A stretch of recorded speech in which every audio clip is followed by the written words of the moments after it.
Kita ke sorotan lainnya, saudara. Seorang pasien di Polewali Mandar, Sulawesi Barat terpaksa dibawa menggunakan rakit dari bambu untuk menyeberangi sungai. Jembatan penghubung yang terputus membuat warga dan kerabat pasien tak punya pilihan. Harus dirujuk.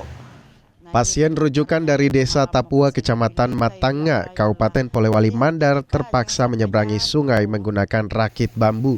Keluarga pasien dan warga setempat tak punya pilihan lantaran jembatan penghubung di desa mereka terputus.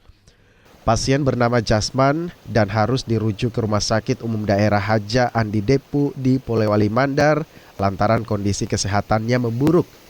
Kepala dusun tersebut sebelumnya bahkan harus dibawa menggunakan mobil pick-up sejauh 7 km sebelum sampai ke sungai.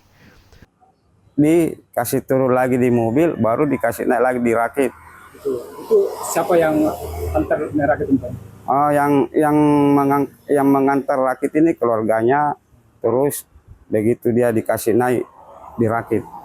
Memang sudah ada rakit yang disiapkan ya? Untuk rakitnya setelah jembatan putus itu sudah disiapkan memang. Untuk akses warga? Untuk akses penyeberangan. Memang ada relawan di sana yang untuk di sana masyarakat warga di sana yang sip-sipan.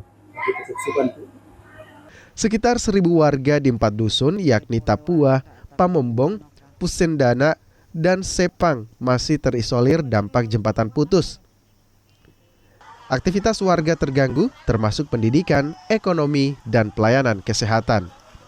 Edwin Arwan Pitu, Kompas TV, Polewali Mandar, Sulawesi Barat.